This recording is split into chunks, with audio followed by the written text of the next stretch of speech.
एक कहावत है भोजपुरी में कि काठ की हांडी बार बार नहीं चढ़ती जी। एक बार उन्होंने सिवान को जो ठगने का काम किया है उससे सिवान के लोग काफी मर्माहत हैं। तो जिस प्रकार से सिवान की जनता को ठगने का काम विनोद जायसवाल जी ने किया है, हमें तो नहीं लगता है कि सिवान की जनता उन्हें 10 जन्म लेकर के भी सिवान में आएंगे तो माफ करेगी।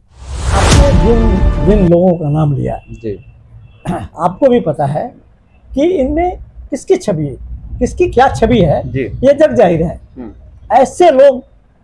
ऐसे लोग ओसामा बाबू जैसे विशाल काय व्यक्तित्व के सामने ये कहीं से न जाते हैं, ये तो बौना है।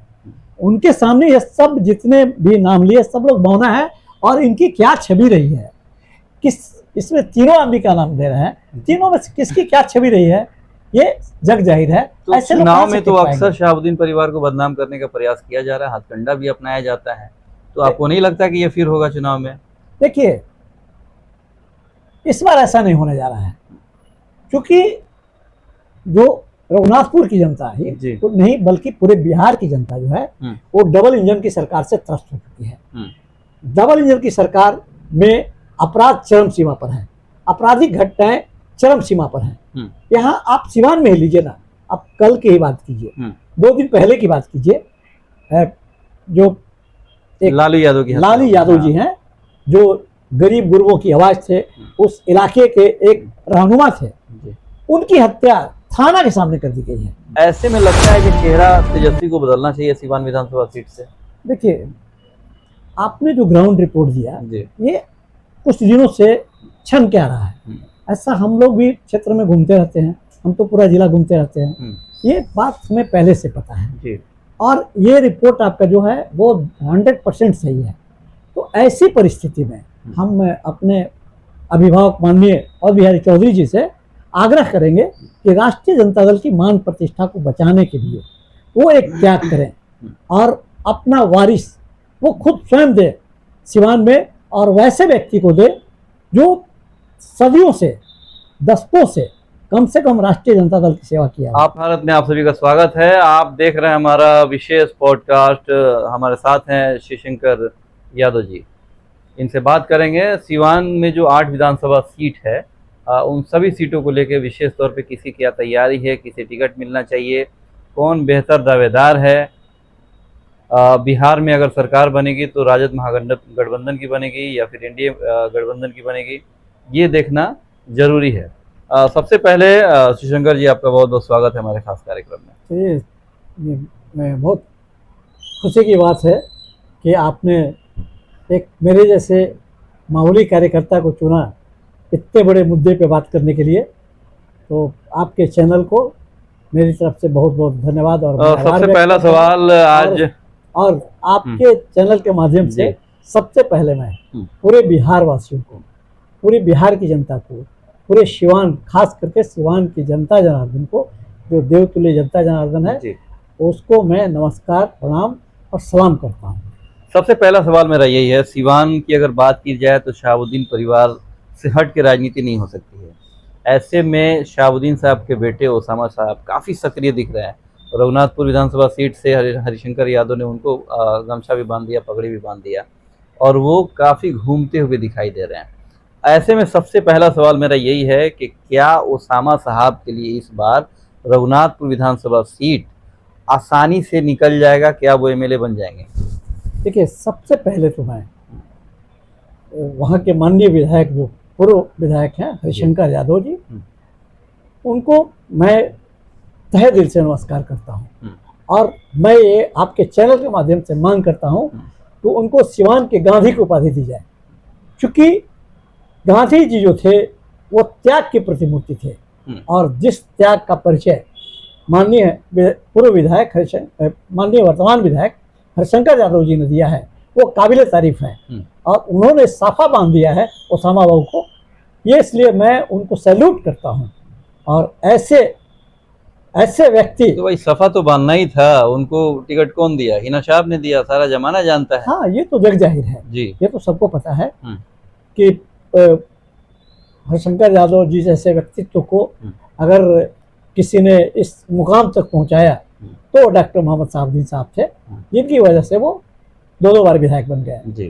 तो खैर उन्होंने अब आज के डेट में आपने बहुत सा एग्जाम्पल देखा होगा, आपने देखा होगा जीतन राम मांझी जी को, तो यहाँ तो लोग मौका मिलता है तो इसको पलटी मार देते हैं, पलटी मार देता है, लोग नमक हरामी कहता है। शुक्र है कि एनडीए में नहीं गए, शुक्र है कि वो एनडीए में नहीं गए जी। तो ये इसके बावजूद एक मिसाल तो खैर एक मिसाल कायम किया है उन्होंने, और उन्हें मेरी तरफ से मैं विशेष रूप से ऐसे व्यक्ति के लिए सिवान के गांधी की उपाधि, मैं आज उनको गांधी की उपाधि से अपनी तरफ से मैं नवाजता हूं, और सिवान के जितने भी नेता हैं प्लस हमारे जो माननीय तेजस्वी यादव जी हैं, सबसे हमारा आग्रह होगा कि ऐसे व्यक्ति को जो त्याग करे उसको सिवान का गांधी की जो उपाधि है वो सबसे सटीक बैठती है। सिवान का गांधी तो लोग और बिहारी चौधरी को कहते हैं, उपाधि हटा दिया जाए। देखिए हमको तो ये समझ में ही नहीं आता है जी कि गांधी को समझने का प्रयास जिसने भी किया, अगर गांधी को लोग समझते रहते तो किसी भी दृष्टिकोण से और बिहारी चौधरी जो हैं वो गांधी के उपाधि के लायक ही नहीं है, क्योंकि उनको सिर्फ अपनी कुर्सी दिखाई देती है। उन्होंने आज तक कोई त्याग किया ही नहीं है, ना अपने समाज के लिए, ना अपने बिरादर के लिए, ना अपने लोगों के लिए। उनको चाहिए खुद ही एमएलए रहेंगे, खुद ही मंत्री रहेंगे, खुद ही स्पीकर बन जाएंगे और खुद ही मुखिया भी रहेंगे, तो सारी कुर्सी उन्हीं को चाहिए। ऐसे व्यक्ति को जो स्वार्थ में लिप्त हो, कैसे उसको गांधी कहा जाए? और बिहारी चौधरी की हम बात करेंगे, ओसामा साहब के ऊपर थोड़ी सी बात कर ली जाए, इसलिए कि अगर उनसे लड़ाई की बात की जाए तो एनडीए के टिकट के खासतौर पर दावेदार हैं मनोज सिंह बीजेपी की, लेकिन वहाँ के जो पिछली बार भी राजेश्वर चौहान को जदयू से टिकट मिला था, जदयू ही दावेदार है, टिकट भले जिसको भी मिल जाए। और लोजपा से रईस खान भी दावेदारी पेश कर रहे हैं कि हमें भी 8वीं विधानसभा में एक सीट चाहिए। अगर ऐसे में मनोज सिंह या फिर जदयू से कोई और कैंडिडेट आए या फिर रईस खान लोजपा से आ जाते हैं तो कितना आसान होगा ओसामा के लिए चुनाव, या फिर कितना मुश्किल होगा? देखिए आपने जिन जिन लोगों का नाम लिया जी, आपको भी पता है कि इनमें किसकी छवि, किसकी क्या छवि है जी। ये जग जाहिर है। ऐसे लोग ओसामा बाबू जैसे विशालकाय व्यक्तित्व के सामने ये कहीं से न जाते हैं, तो बौना है उनके सामने। ये सब जितने भी नाम लिए सब लोग बौना है, और इनकी क्या छवि रही है, किस इसमें तीनों आदमी का नाम दे रहे हैं, तीनों में किसकी क्या छवि रही है ये जग जाहिर है। तो चुनाव में तो अक्सर शहाबुद्दीन परिवार को बदनाम करने का प्रयास किया जा रहा है, हथकंडा भी अपनाया जाता है, तो आपको नहीं लगता कि ये फिर होगा चुनाव में? देखिए इस बार ऐसा नहीं होने जा रहा है, क्योंकि जो रघुनाथपुर की जनता है तो नहीं बल्कि पूरे बिहार की जनता जो है वो डबल इंजन की सरकार से त्रस्त हो चुकी है। डबल इंजन की सरकार में अपराध चरम सीमा पर है, आपराधिक घटनाएं चरम सीमा पर हैं। यहाँ आप सिवान में लीजिए ना, आप कल की ही बात कीजिए, 2 दिन पहले की बात कीजिए, जो एक लालू यादव जी हैं जो गरीब गुरबों की आवाज थे, उस इलाके के एक रहनुमा थे, उनकी हत्या थाना के सामने कर दी गई है। अब मुझे तो इतिहास याद आ रहा है। तो आप लालू यादव को रहनुमा कह रहे हैं और कानून उन्हें अपराधी कह रहा है। आपको मैं एग्जाम्पल देने जा रहा हूँ, इतिहास की बात करने जा रहा हूँ। आपने बिहार लेनिन बाबू जगदेव पटेल का नाम सुना होगा। जगदेव बाबू ने आवाज बुलंद किया था गरीब गुरबों के लिए, दलित पिछड़ों के लिए, सबके हक हुकूक की बात करते थे। उन्होंने जो भी इस जहान में गरीब गुरुओं की बात करता है, जो गरीबों की आवाज बनता है, उसे कुछ षड्यंत्र के तहत, साजिश के तहत उसे बदनाम किया जाता है। आपको पता होगा कि जगदेव बाबू को गोलियों से भून दिया गया था और सरेआम होना था, तो सरकार का नुमाइंदा दारोगा जिसको कहा जाता था, ये क्या था? ये तो सरासर उस समय अत्याचार चल रहा था, सामंतवाद का बोलबाला था, और उस सामंतवाद का नाश करने के लिए इस धरती पर जगदेव बाबू जैसे लोग पैदा हुए, कर्पूरी ठाकुर जैसे लोग पैदा हुए, लेकिन अगर सबसे ऊपर नाम लिया जाए कि ये जो सामंतवाद, तो आपका सीधे तौर पे कहना है कि लाली यादव एक यादव के नेता थे, उनके रहनुमा थे, और उनको सामंतवादियों ने हटाने का काम किया। बिल्कुल, मैं यही तो कहने जा रहा हूँ कि इस तरह की जो प्रवृत्ति है, उस प्रवृत्ति का नाश करने वाला भगवान कृष्ण के रूप में अवतरित हुए हम लोग के, आज अगर कहा जाए तो वो गरीबों के भगवान है और मजलूमों के मसीहा है। गरीबों का मसीहा उनको कहा ही जाता है, आदरणीय माननीय लालू प्रसाद यादव जी, जिन्होंने गरीबों के हक हुकूक की बात की, उन्हें भी बदनाम किया गया।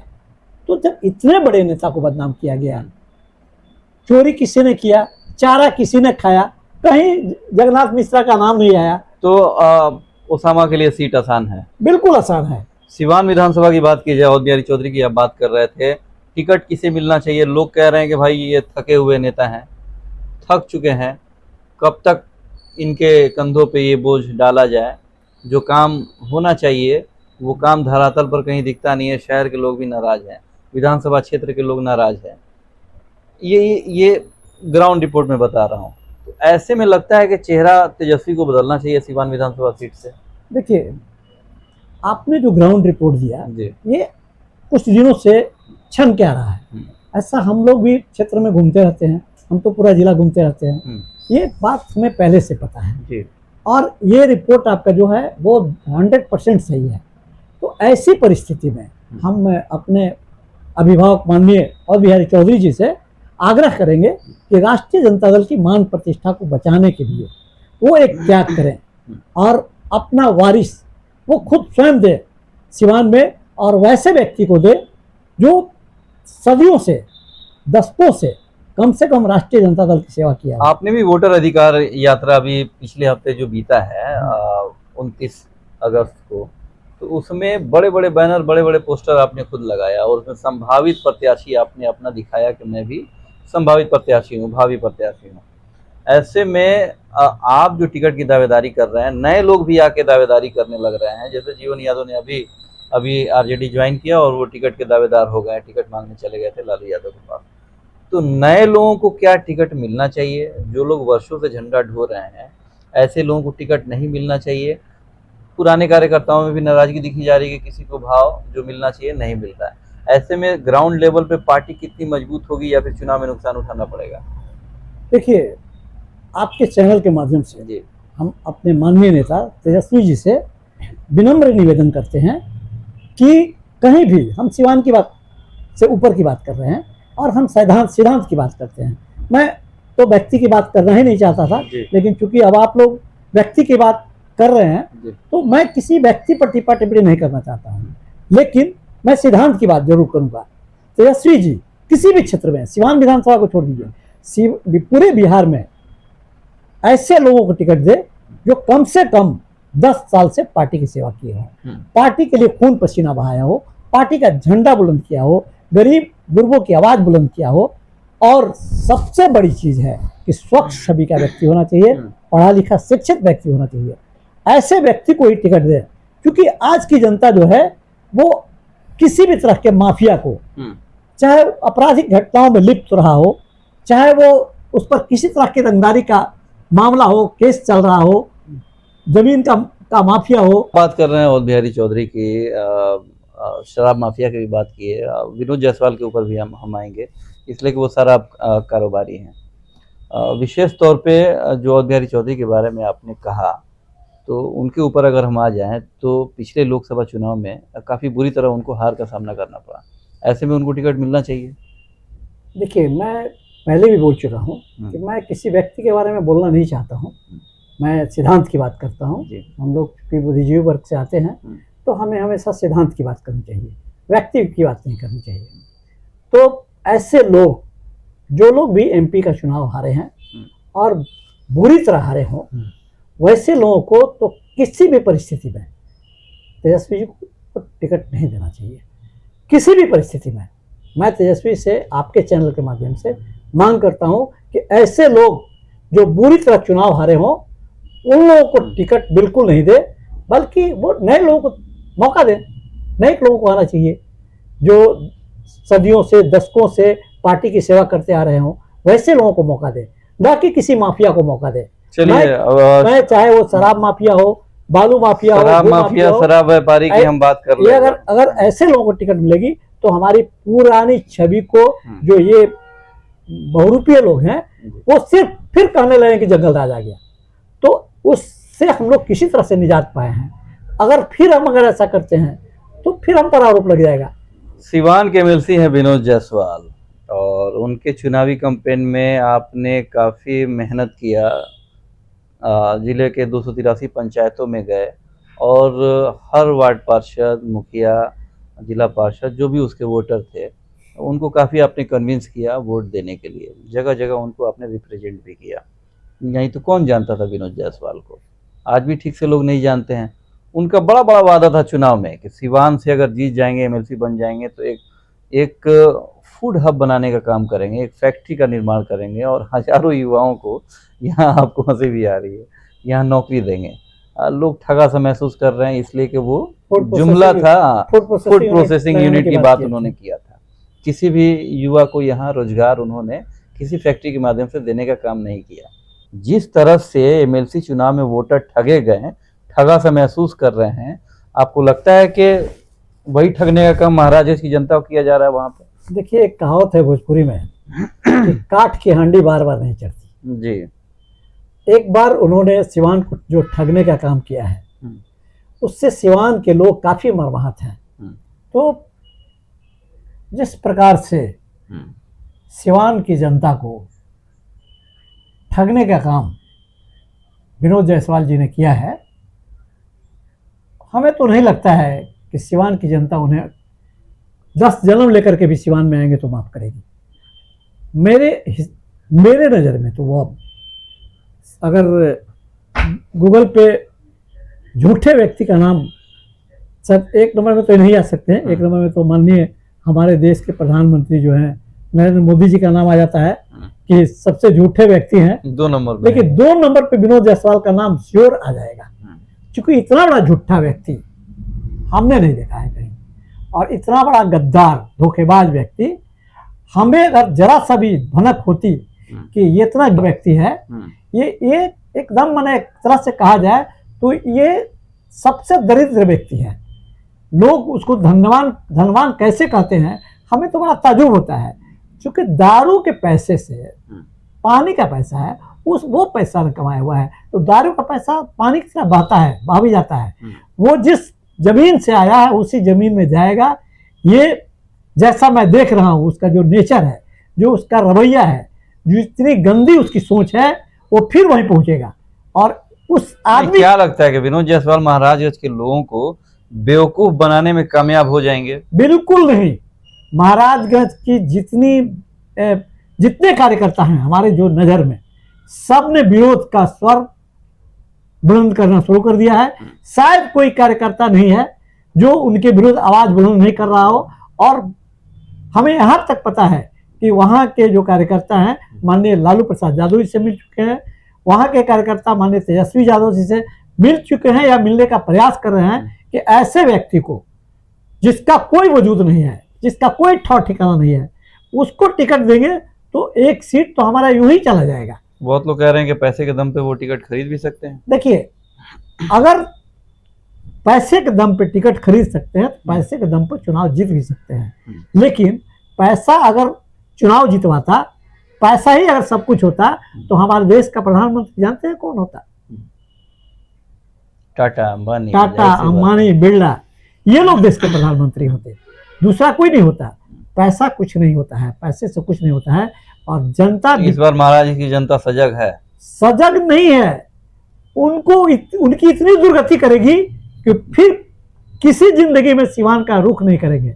और ऐसे व्यक्ति को अगर टिकट मिल जाता है, बाय द वे, आप लोग क्या करेंगे? आप जैसे कार्यकर्ता क्या करेंगे? मैं व्यक्तिगत रूप से जिस तरह से उनके लिए कैंपेन किया था एमएलसी के चुनाव में, और 9 महीने जिस तरह से एक बच्चे का पालन पोषण, बच्चे को क्या कहा जाए, एक पालन पोषण किया जाता है, उस तरह से हमने किया था। आपको भी पता है, सारा जिला जानता है कि उनको उंगली पकड़ के मैंने घुमाया था और उनको कोई पहचानता नहीं था। ये आप अभी जानते हैं। एक एक व्यक्ति पूछता था कि ये कौन है, तो मैं सीधे एक ही बात बोलता था कि अरे यार इनको छोड़िए ना, हम हैं ना, आप हमको वोट दीजिए, हम हैं ना, हम रहेंगे, हम काम करेंगे, ये जाएंगे कहाँ। लेकिन इस व्यक्ति ने जिस तरह का धोखा किया, समझा कि वो उसने नफरत पैदा कर दिया हमारे अंदर। हमको अब घिन हो रही है, ऐसे आदमी का नाम ले रहा है, उस आदमी से घिन हो रही है। और मेरी वजह से सिवान के जो कार्यकर्ता हैं वो किसी नेता के पीछे अब भागना नहीं चाहते हैं, किसी नेता के लिए काम करना नहीं चाहते हैं। ये कोई कहता नहीं है, लेकिन आप जानते हैं कि मैं यूनियन लीडर हूँ और यूनियन लीडर आवाज बुलंद करना वो उनके फितरत में है, तो मेरे फितरत में है। अगर हमने उनको पहचान कराया, उनको जीत दिलवाया, इसके पीछे कारण था, मैं क्यों उनको साथ दिया। इसलिए कि मैं राष्ट्रीय जनता दल का, आपको भी पता है, जग जाहिर है कि मैं एक ईमानदार और वफादार कार्यकर्ता हूँ। 15 साल से सिवान में जो है राष्ट्रीय जनता दल हार का सामना कर रही थी। हमारे कार्यकर्ता राष्ट्रीय जनता दल के जो थे वो हतोत्साहित, राजद के कई नेताओं और कार्यकर्ताओं ने, हमारी बात पूरी नहीं, हतोत्साहित हो चुके थे। तो ऐसी परिस्थिति में हमें लगा कि अगर इन चुनाव नहीं जीतते हैं तो राष्ट्रीय जनता दल के जो कार्यकर्ता हैं वो तो एकदम कोमा में चले जाएंगे। इसलिए हमने दिन रात जी तोड़ मेहनत किया कि किसी भी हर हाल में इस आदमी को जिताया जाए। और मैडम हिना साहब ने मुझे बुलाकर कहा था कि शिवशंकर जी, चुनाव हर हाल में हम लोग को जीतना है। अब नहीं बोल रही कि उनके बेटे का मदद किया जाए? नहीं, ऐसा नहीं है कि जिस दिन वो बुलाए नहीं बुलाए, इससे कोई मतलब नहीं है हमको। हम साहबदीन साहब के साथ मुझे लगता है कि मैडम भी ये गलती नहीं करेंगी। नहीं, मैडम तो कभी नहीं करेंगी। मैडम एक बार हमको जो लगता है, ये मेरा व्यक्तिगत विचार है कि मैडम के नजर में जो गिर जाता है वो शायद कभी नहीं उठता है। और ऐसी लौह महिला है वो। मैडम अगर चुनाव में उसका साथ नहीं देती तो दूर दूर तक वो कहीं नजर नहीं आता। हम ठीक है, हमारे जैसा एक सामाजिक कार्यकर्ता उनकी मदद किया, उन्हें डोर टू डोर ले गया, उन्हें घुमाया, रास्ता दिखाया। तो कैसे प्रत्याशी को टिकट मिलना चाहिए फिर महाराजगंज से? महाराजगंज से ही नहीं, मैंने तो पहले ही कह दिया है कि पूरे बिहार में तेजस्वी जी वैसे कार्यकर्ता को टिकट दे जो यहाँ कम से कम 10 साल तक राष्ट्रीय जनता दल का झंडा बुलंद किया हो, ईमानदारी से रहा हो, वो किसी दूसरे दल में नहीं गया हो। ऐसा नहीं हो कि 10-15 साल लालू यादव जी के साथ भलाई चापा हो, मंत्री रहा हो, संतरी रहा, और जब लालू जी की सरकार गई, राष्ट्रीय जनता दल की सरकार गई, तो वो जदयू में चला गया हो, भाजपा में चला गया हो। बिहारी चौधरी की तरफ इशारा कर, ऐसे लोगों को तो बिल्कुल नकार देना चाहिए माननीय तेजस्वी जी को। और इस तरह का व्यक्ति जो अभी बढ़हरिया में प्रत्याशी को लेकर काफी परेशान है, अभी दारू माफिया जो आया हुआ है, ये विनोद जायसवाल, इस ऐसे व्यक्ति को तो हम हमारा जो विचार है जी, ये मेरा व्यक्तिगत विचार है कि ऐसे लोगों को कतई कहीं से भी टिकट नहीं दे। क्योंकि ये विनोद जायसवाल जो है सिवान में आकर के सिवान के राजनीति को, सिवान के संगठन को इसने बर्बाद कर दिया है। क्या सिवान की धरती या उर्वरा खत्म हो गई है? ये सिवान की धरती जो है देश रत्न डॉक्टर राजेंद्र प्रसाद की धरती है। बिल्कुल। ये धरती हम विकास पुरुष, हम सबों के दिल में, हम सबों के रग रग में बसने वाले डॉक्टर मोहम्मद साहब साहब की धरती है। और ऐसे धरती पर क्या नेताओं की कमी है कि ये डुमरी से और आरा से आकर के यहाँ राजनीति करेगा और आकर के यहाँ कचरा करेगा? अच्छा, आरा डुमरी से वो ट्राई नहीं कर रहा है, क्या बात? वहाँ लोग भाव नहीं दे रहा है क्या? जो कहावत है ना कि जिसके घर में जब कोई कुक नहीं पूछता है तो वो दूसरी तरफ का रुख करता है। और हमको लगता है कि वही स्थिति है। हमने पता किया है वहाँ इसको जो है ना, इसका जो वैल्यू है वो 0 है, और भी इसको लोग पूछने वाला नहीं है वहाँ। इसलिए जो है वो सिवान का रुख किया और सिवान के लोगों को ये बेवकूफ़ समझ रहा है, सिवान के लोग को ठगने चला है। दोबारा यहाँ सिवान की जनता अब आगे अगर सिवान ये महाराजगंज में टिकट भी मिलता है तो मैं नहीं समझता हूँ सबकी सबसे बुरी तरह से अगर चुनाव नहीं आ रहा तो मैं राजनीति चेंज कर दूंगा। और तेजस्वी जी भले हमें पार्टी से निकाल देंगे लेकिन मैं कैंप करूंगा। बढ़हरिया में भी बाहरी प्रत्याशी से महाराजगंज में कैंप करूंगा उसको हरवाने के लिए। बढ़हरिया की बात की जाए, काफी बाहरी प्रत्याशी से लोग परेशान हैं। बच्चा पांडे से लोग नाराज हैं, अरुण गुप्ता बाहरी हैं। उन्होंने तो शाहबुद्दीन परिवार को लेकर जो बयानबाजी की वो तो जग जाहिर है। ऐसे में बड़हरिया से कैसे प्रत्याशी को टिकट मिलना चाहिए? मैं तो पहले ही बोल चुका हूँ हम्म। कि मैं किसी भी व्यक्ति विशेष के बारे में न बोलना चाहता हूँ, न किसी व्यक्ति पर कोई टीका टिप्पणी करना चाहता हूँ। मेरा सीधा सिद्धांत, मैं सैद्धांतिक बात करना चाहता हूँ कि चाहे बड़हरिया हो, सिवान हो या महाराजगंज हो, वो हर जगह, या आरा हो, बक्सर हो, दरभंगा हो, मधुबनी हो, कहीं भी पूरे बिहार में सिर्फ वैसे कार्यकर्ताओं को टिकट देने का काम करे तेजस्वी जी जो राष्ट्रीय जनता दल का झंडा कम से कम 10 साल से बुलंद किया हो और स्वच्छ छवि का व्यक्ति हो। और हमको जो जानकारी है कि 35 ऐसे विधायक हैं वर्तमान जिनकी छवि खराब हो चुकी है, इनके प्रकरण चाहे वो काम नहीं किए हो या एमपी का चुनाव लड़े हो और बुरी तरह हार गए हो, तो ऐसे लोगों को कतई टिकट देने का काम तेजस्वी जी नहीं करें। चलिए, हम लोगों का सपना जो है वो अधूरा रह जाएगा और परेशानी सिर्फ हमारे जैसे, हम जैसे ईमानदार और वफादार कार्यकर्ताओं को होती है, इन नेताओं को नहीं होती है। क्योंकि ये तो जिधर का रुख देते हैं उधर। आप एक संभावित प्रत्याशी हैं, जैसा कि बैनर पोस्टर भी आपका लगा हुआ है, और विशेष तौर पे आपसे आखिरी सवाल यही होगा कि सिवान को कैसा सिवान आप देखना चाहते हैं? देखिए, सिवान को तो मैं पूरे, वैसे भी सिवान हमेशा चर्चाओं में रहा है, और सिवान आप जानते हैं कि डॉक्टर मोहम्मद साहबुद्दीन साहब का ये जिला है। सिवान जो है देश रत्न डॉक्टर राजेंद्र प्रसाद की भूमि है। सिवान जो है ब्रजकिशोर बाबू की ये कर्म भूमि है। सिवान जो है प्रथम शिक्षा मंत्री मौलाना मजहक साहब की धरती है। तो ऐसे ऐसे वीरों की धरती है ये। तो ऐसी धरती को तो नमन करता हूं मैं फिर एक बार, और मैं चाहता हूं कि सिवान बिहार के मानचित्र पर सबसे नंबर 1 पे रहे। यहाँ शिक्षा का हब हो, यहाँ स्वास्थ्य का हब हो, यहाँ जो है ये सड़कों का जाल बिछा रहे, यहाँ एक आदर्श सिवान हो। और आदर्श सिवान वो वही व्यक्ति बना सकता है जिसके पास मिशन हो, विजन हो, जो पढ़ा लिखा व्यक्ति हो, जो शिक्षित हो। ये जो ठेपा छाप लोग हैं या इगी दुगी तिगी कुछ पढ़ लिख के आ गए, वैसे लोग क्या कर सकते हैं? वो तो किसी न किसी के पीछे लगे रहेंगे। वो क्या करेंगे? उनके पास कोई मिशन नहीं है, कोई विजन नहीं है, कोई जानकारी नहीं है। अभी AI का जमाना आ गया है, और ऐसी परिस्थिति में लोग छोटी वाली मोबाइल लेके चलते हैं नेता लोग, तो वो क्या कर सकते हैं? वो डिपेंड है किस पर? तो एक जो मामूली बच्चा अभी थोड़ा बहुत IT का जानकार है, उसको वो लोग PA बना लेता है, वो IT सेल देख रहा है, वो ये सेल देख रहा है। अरे वो क्या कर सकता है? जो बच्चा है वो तो बच्चा ही रहेगा ना। तो अपने जानकारी होना चाहिए, जो वो ऐसा वही व्यक्ति कर सकता है जिसके पास अपना भेजा हो, अपना दिमाग हो। तो वैसे व्यक्ति को सिवान में लाना चाहिए। चलिए, सुंदर सुखमय सिवान बनाने का एक सपना शिवशंकर यादव जी का है। बहुत बहुत शुक्रिया कि आपने हमें कीमती समय दिया इस खास कार्यक्रम के लिए। बहुत अगली बार फिर हम मिलेंगे किसी बड़ी शख्सियत से, बड़े नेता से, सिवान के साथ, बिहार के साथ, पूरे देश की बात करेंगे और देखेंगे कि आने वाले विधानसभा चुनाव में बिहार में क्या हो रहा है। फिलहाल के लिए पूरी सिटी न्यूज़ टीम को दीजिए इजाज़त। नमस्कार।